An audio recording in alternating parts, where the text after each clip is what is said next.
I would define the woman as light, because I'm into this new meditation manifestation thing, and one thing that I try to affirm myself every day is out of any darkness comes the light, and just be the light, right?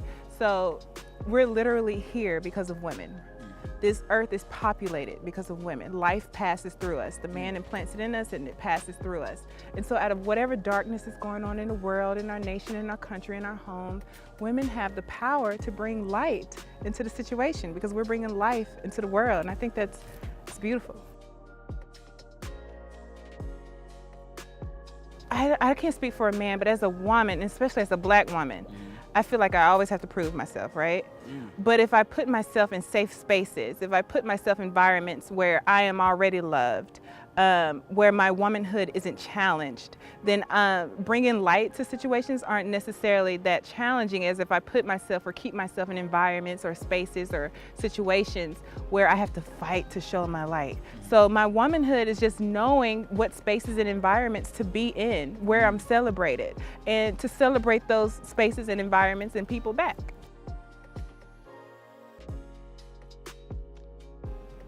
I would absolutely say let go. Let go. Let go of your past pains.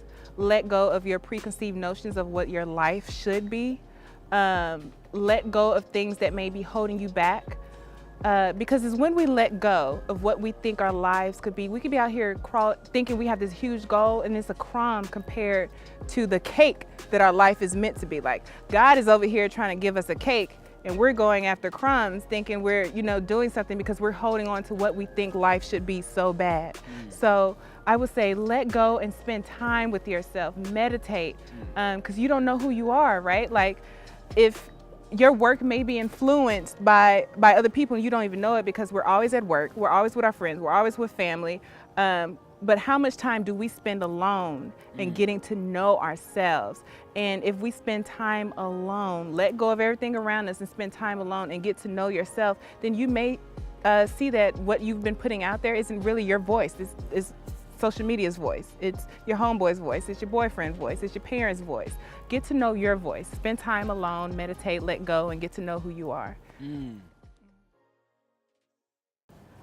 What's happening, man? It's Kemar Kane coming to you all the way live. Your favorite country cousin, your favorite Mississippian, and your best friend. Look, I have a very, very, very, very special guest with me on today. She's a writer, she's a producer, she's a filmmaker, and she is the founder of the Black Excellence Film Festival located in Jackson, Mississippi. I want y'all to welcome Miss Tiffany Williams herself. Thank you. Thank you for having me. Yes, indeed. So I want to get into, how did you get into writing? How did you get into film? Let's take us back to that point. When did you realize that? So film and writing, I went to grad school in New York. I got my master's in acting. And I was very unhappy in the program with myself and with the work that I was putting out. And I needed an outlet. So I got into comedy, which was improv.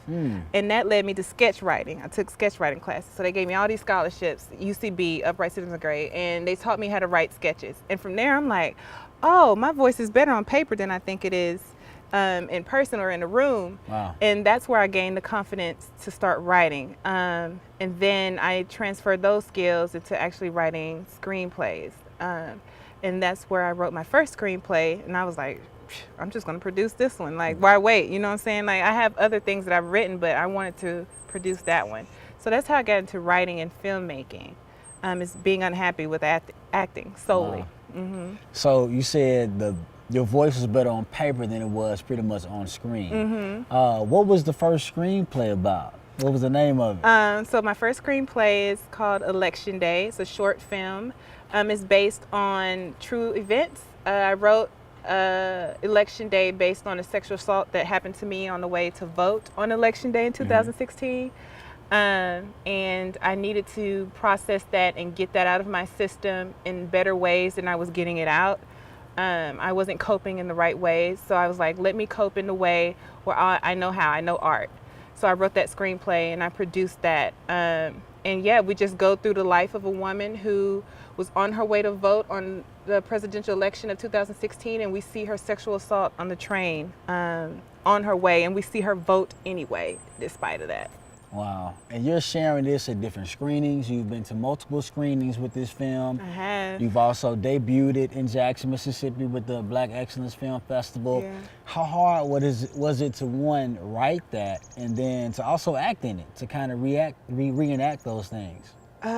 So every phase had its own hardness or challenge.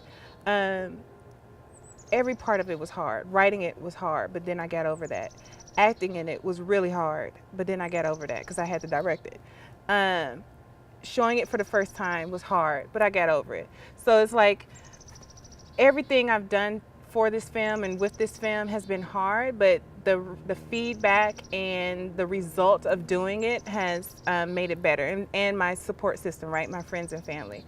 But actually, I think the hardest one was the film festival because my entire family was there and none of them knew. Wow. None of them knew any of this. And so just seeing them and just seeing like their chest heave or whatever, that was the hardest one. Yeah. So what made you want to finally put this out? So I put it out because I think it's a story that needs to be told, right? Like male or female, black or white, straight, gay, no matter what, sexual assault enters its way into each community. And it's a silent killer. It's a silent thing that we feel like we're silenced. And I was just like, well, let me get my voice out. I couldn't get it out then. I'm gonna get it out now. Now that I have a little bit more confidence. Now I have friends and family around me moving here to Atlanta who support me. Let me get it out now. And then that Me Too thing just so happened to happen while we were filming. So I'm like, discernment is great. Because I listen to myself and spend time alone, I heard the voice that this needs to come out now, and it was a great time. Wow. It's a good time for it. Good deal. And so you did all of this through Peggy Watts Productions. Let's talk about that. Where does the name Peggy Watts come from? So Peggy Watts is my late great-grandmother. She was the matriarch of the family. She passed in 2001, but she had 12 children. So. Wow. As you can imagine, and each child had their children. So we are a huge family, and she helped raise all of us. She helped raise me. There was a time when I wasn't living with my parents, and she raised me. And being that she's the matriarch and the light of our family, there you go. I decided, well, let me give light to this woman who is the reason I'm here. Wow. Yeah, the reason I'm here. Wow. So what is in store for Peggy Watts Productions? So we have a lot of great things in store.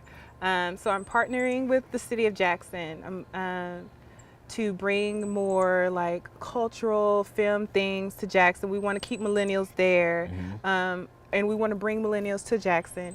So with my production company, I'm going to be giving you different events in Jackson dealing with film. Of course, we have the Black Excellence Film Festival, and I'm also producing some scripts that have been sent to me. Wow. But right now, I'm focusing on what I can do for Jackson this summer, right? Because I'm about to move back there in a few months, and we want to start shifting the culture now. Wow. So that's what's next for my production company, Shifting Cultures. Shifting Cultures, Yes. hashtag that. Did you think that you would get this way so soon? No, and it wasn't until I just surrendered and was like, look, what I'm doing isn't working. Going on these auditions, not getting callbacks. I have a great agent, a great manager. I'm miserable. I don't like doing this. I'm shy. Like, I'm literally doing this to prove a point, right? I'm literally doing this because everyone back home feel like, oh, you're just great actor, and if you make it, like if anyone should make it, you can make it. So I'm like, I have to show them. But it's like I was doing it for validation. When I let go of validation, when I surrendered, I mean, doors just flew open. I'm like, all right, God, whatever you want me to do, that's what I want, because you clearly could do more than I could do for myself. Facts. And that's when the film happened in a month, then that's when the screenings happened, and then that's when the festival happened, and that's when, like, politicians are like, okay, we want to partner. Like, everything literally happened when I surrendered. So on the back end, it's been 10 years, like, right? So it's been years and years from going to college and all this stuff auditioning. But as soon as I stepped into my purpose, what I'm supposed to be doing, that's why it looks so soon. Wow. So we hear about these overnight successes. It's not that they're overnight success. It's just they finally stepped into their purpose. They finally walked into the right room. They finally surrendered into what they're supposed to be. So that's all that's happening right now. Wow. Yeah. Would you change anything in the past, where you are now, would you change anything? Do you think that would shift anything? Wow, man. So human me wants to say, yeah, I don't want to go through any of that. But humble me and wise me knows, like, no, it happened for a reason. I think I could have learned the lesson a little sooner, and I could have gotten to where I am now a little sooner. But I mean, I would be a totally different person, right? If anything shifts in our past, we would be totally different people. I am happy right now, and that's the main goal. Wow. So I wouldn't change anything, because I finally reached just pure joy. Yeah.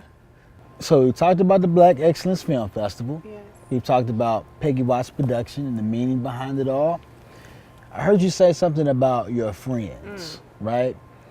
How important is it to keep the right people around you? Oh, wow, that is extremely important. I always say, I tell my best friend that I feel like I'm the richest person in the world because I have resources, right? Like, I may not have all the money that the next person has, but if I'm in a race to put an event on, I can put it on probably in much quicker just because of my resources. I have wealth and I have friends. My legal counsel is my friend from college. My PR is my friend from college. My connection with the city of Jackson is my friend from college. Just like I have clothing designer, I have a comedian, I have a media specialist. Like, you know, I am rich. There's nothing I can't do because of the people in my life and who I've maintained great relationships with and who I've treated well and they've treated me well. Wow. Treating people kindly is most important because you never know what you want to do, meaning you never know who you're going to need. Wow. So friends, people have more value than money. I feel like I'm the richest person in the world because look who I'm around. Wow. Yeah. That's good. Yeah. I have heard a saying that human capital is the best capital. Oh, hands down. Yeah. Hands down. And I agree. I believe putting on that festival, it was human capital. Yeah. That got me through that. Yeah. I love that. Yeah. So let me ask you this. What has been some of the best advice that you may have received in, let's say, the last 5 years? Some of the best advice that you currently use today? It was actually very recent. So when you do things and we put stuff on social media, everyone has a voice, right? Everyone's telling you, oh, everyone's coming from everywhere all of a sudden. It's life. But my cousin the other day, she told me, she was like, none of this you are doing is for you. Like, because I was like, I need a social media break. I'm tired of talking to people. She was like, none of this is for you. You need to take yourself out of the equation. Everything you're doing, your gift, your purpose, your art, all of that is for someone else. It's going to touch someone else. So you have to keep going because someone else's life is going to be changed. Now that you are changed, the world will be changed. Wow. And I was like, bling, that's how I can change the world, change myself, like get out of my comfort zone.